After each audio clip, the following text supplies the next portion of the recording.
At syempre mga kaibigan, dito na nga po tayo sa ating segment na ito. At ang ating letter sender for today, napakinggan po ninyo ang first part and we are on the second part of letter coming from Super Spicy Girl na na-in-love sa isang DJ. At sa pangyayari na siya ay namang problema sa kanyang ex-BF ay aksidenteng nabuksan niya ang kanyang radio at napakinggan niya si DJ Ken ng DZ Ugong 75.5 FM. At ang nangyari, ang sabi ay nagkita sila dahil in-invite niya makipagkita si Ken sa kanya dahil gusto niya na mailabas, maibulala sa kanyang buong problema sa sitwasyon. Okay, napakahaba na no. Nag-meet na sila and then ang nangyari sa pag-meet nila ay mayroong rumble na nangyari at nasaksak po. Ayan, nasaksak 50-50, dinala sa ospital. Nangyari, eto na ang eksena sa ospital. Here we go.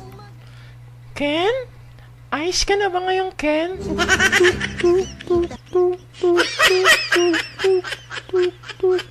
Ken? Ken? Ken? At may nag-ring na phone. Huh? Hello? Hello, Super Spicy Girl. Sino to? Si Roger. Bakit ka napatawag? Sana makipagbalikan na sa'yo. Nagsisisi na ako sa lahat ng mga nagawa kong kasalanan sa'yo. Ngayon ka pa magsisisi kung kailan nakalimutan na kita. Sorry. Hindi ko na... Iniwanan ko na yung aking isang GF. Ikaw na lang talaga. Sana bigyan mo pa ako ng isa pang pagkakas. Di umamin ka rin. Patagal-tagal ka pang pag-amin. Meron ka rin pala naman. Kaya nga, sorry na. Di ba na, babawi na ako next time. Ayoko na. Babawi na lang. Muli nating ibalik. Nasaktan na ako sa'yo. Muli nating ibalik ang... May iba na ako, mahal. Hindi na may ibabalik ang dati. Sige na naman, no? Sorry na nga, eh. Ayoko na ulit masaktan. Gusto ko nang lumigaya. At nangyari, ang sabi dumating ang doktor. At ang doktor, ang sabi ng doktor ay eto. Miss Spicy Girl? Yes, Doc. Magaling na ang iyong BF. BF mo ba yan? Balita ko sikat na DJ yan. Sa kinagigiliwang radyo na DJ Ugong. Na walang napakinggan dyan kundi Ugong. Hindi pa po. Liligawan pa po niya ako. Ganun ba? Ayan, magaling na yan. Pwede na kayong umuwi. Talaga po? Ba't kanina po hindi siya nagsasalita? Kanina yon, ilang minuto nang lumipas. Ano pong problema? Magaling na ang sugat niyan. Wala na pong problema. Wala na problema, buhay na yan. Ken? Hello, Ken? Super Spicy Girl. Salamat aray, Bakit? medyo Ano masakit pa yung sugat ko. Asan?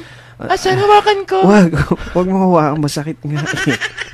Di ba ka gumaling pag hinawakan ko? Salamat, Super Spicy, ha. Ikaw nagdala sa akin dito sa ospital. Pangalawang buhay ko na to. At gusto ko sana sa buhay na to, sa pangalawa, ikaw na yung kasama ko.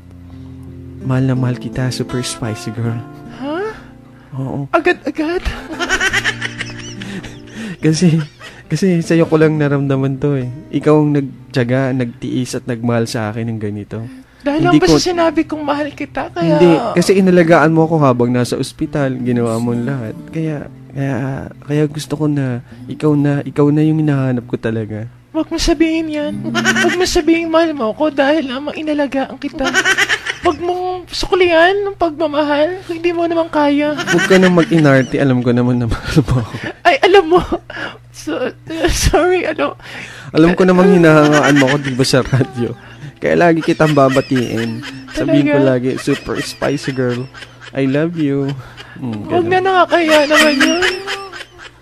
At nangyari ang sabi, muli na naman pong nagbalik ng radyo, itong si Ken. Ayan. At nakikinig na uli. Ito nga si Super Spicy. Okay? Radyo tayo. Good morning. DZ Ugong 75.5 FM. Umugong dumadagundong mula Kalero hanggang Salong. This is DJ Ken. I love you, Super Spicy Girl. At syempre, batiin natin lahat po ng mga taga-Gay Laido High School at ang mga taga-Holy Income at ang mga taga-Divine Horse College of Calaman. Mga nakikinig natin yung mga yan.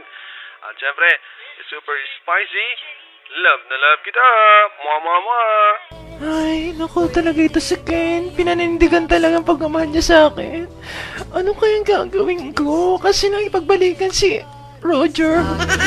Ano kayang gagawin ko? Sino kayang pipiliin ko? Alin lang na iba.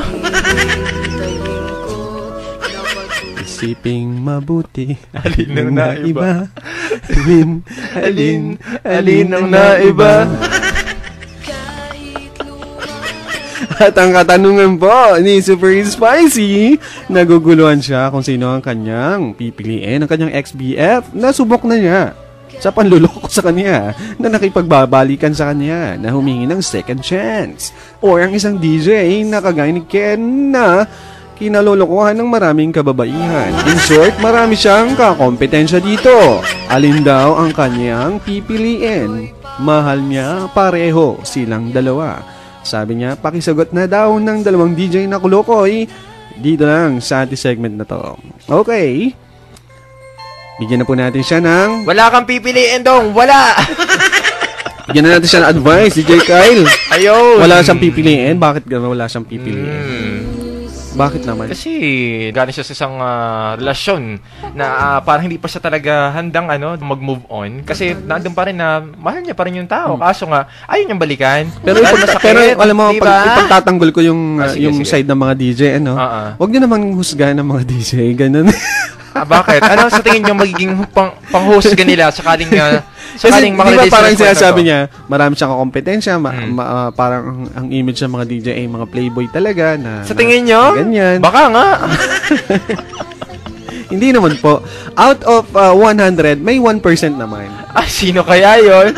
Sino kaya? Naku, parang napaka-konti naman. Yung po yung nagna-narrate, nagbabasa ng letter sender dito. Aroy, bumida naman, no? Kala mo totoo. Joke lang. Hindi totoo. Ibig sabihin, kabaliktaran yung sinabi niya. Alam niyo na. Hindi, walang ganun. Umamin. Depende po yan. Depende po yan sa sitwasyon, ano? Okay. Para kay super sweet, super spicy. Ayan, super spicy girl. Bakit ka defensive, Kuya Bruce? Sabi nito. Sino nagsabi? Walang pangalan. Natakot. Baka balikan mo. Ito mga message natin, sabi, Kuya, sobra naman nakakatuwa yung letter sender nyo. Nakaka-relate po ako sa kanya. Kasi minsan, na-inlove na rin ako sa isang DJ. Aray. Pero hanggang dun lang naman po. Dahil alam ko naman hanggang pangarap lamang at ang ma-inlove sa kanya. At hindi kailanman mangyayari dahil isa lang siyang imahinasyon sa aking isipan. Hindi, tao rin yun. Imahinasyon. Siguro, maraming imagination. Ibig sabihin, may binubuo siyang ibang tao sa kanyang utak. Kasi pagka DJ ka, iba yung boses mo, parang nahawig mo yung isang halimbang celebrity, no? Na hinahangaan mo. Sino kaya kamukha mo pag sa imagination nila? Halimbawa, ganyan, si Piolo, ganyan. No? Naisip mo lang na ganyan, na cute. Mga ganyan, no? Mga ganyan lang, mga pa-cute. Okay, yan. At siyempre, para kay super spicy girl, timbangin mong mabuti ang sitwasyon. Timbangin, ngunit kula. I-validate mo ang lahat. Timbangin kung sino mas mabigat. Oo, kasi yung mabigat, yun na yun. parang time can validate. Kaya it takes time. It takes a process bago mo sabihin talaga kung sino yung mahal mo sa kanila. Kaya nagugulon ka pa. So, sabihin nyo, hindi agad-agad. Oo, wag ka muna magdi-decide. Hindi agad-agad na pipili ka dito. Siya na minahal mo dati or siya na mahal mo ngayon. Kasi hindi minamadali ang pag-ibig. Ang puso ay nalilito yan. Nalilito yan, Nalilito. At ikaw mismo, nalilito ka pa. Diba? Siyempre, hindi ka napipili dyan kung hindi ka pa nalilito.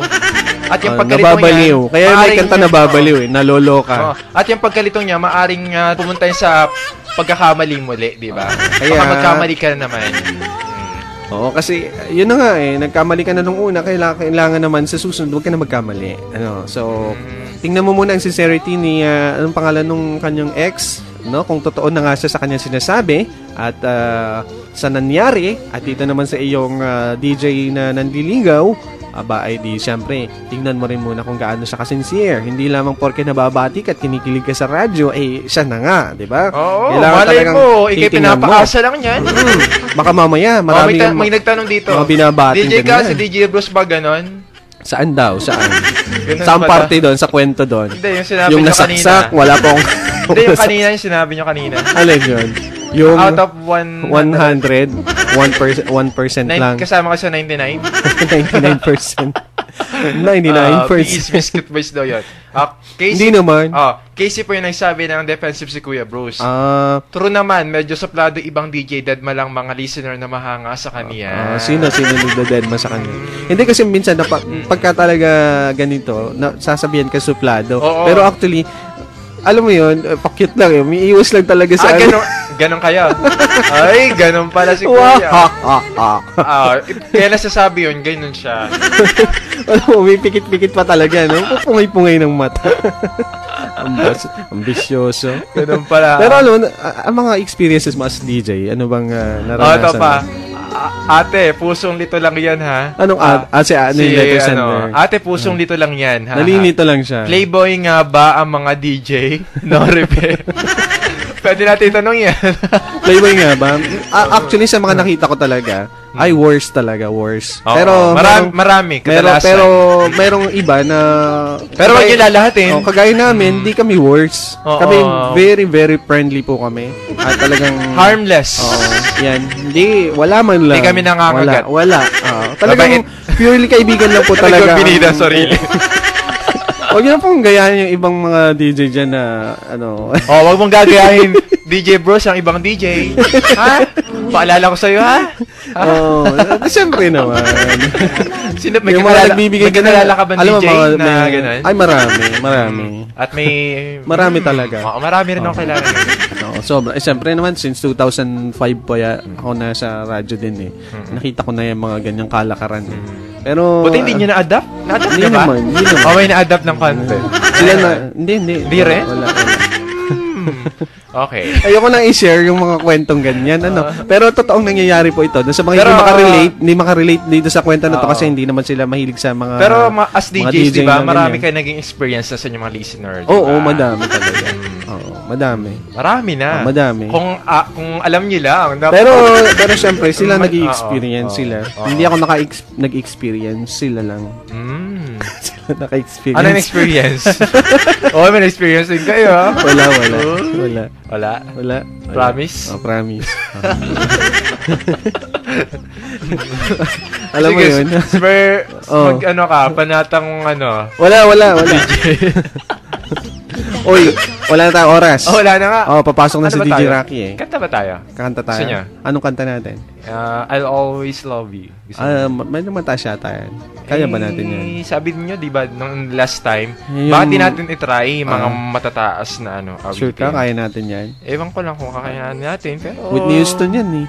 Yun nga ang problema. Alam mo, kinantayan na Bina Morales dun sa ASAP nun eh. Umani sila ng mga okay lang naman yun. Kung sakali man tayo sumablay, understood naman yun. DJ naman tayo. Tayo singer. Hindi naman tayo singer. Di ba? Ma-appreciate na nila yun. Dahil may effort tayong ginagawa sa mundong ito. Kami paliwanag muna bago kumanta. Nagre-represent lang ako sa mga ordinaryong tao. Kung kabado yan, nakukornihan kayo. Masanay lang naman kayo. Pag nasanay na kayo, hindi na makukornihan. Sanayin nyo ng tenga nyo? Ha? Please lang. Gusto mo hindi nasasanay dyan? Ito na. Bago tayo magpaalam. Ayan, sige po. Ito na po ang aming huling handog na awitin para sa inyong lahat. Sino nadinig nga, Riding in time. Ikaw, sure ka? Sige. Biglang pasok talaga. I would only be in your way. Medyo mababa yan. So I go, but I know I'll think of you every step of the way. And I will always love you. Will always love you.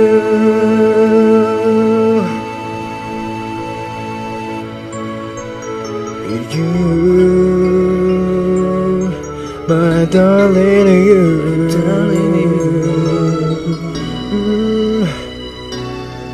Bittersweet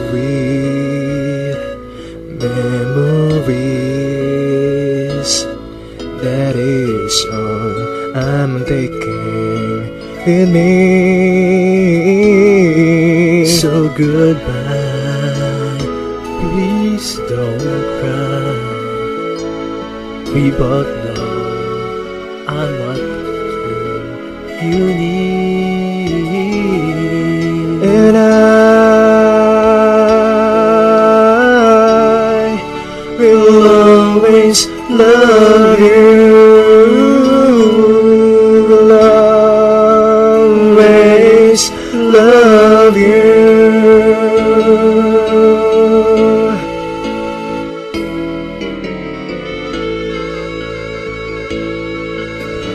Okay, hindi na namin puputuloy na aming song. Medyo namamalat na ako. Hindi namin Ay, kaya. alata, namamalat na.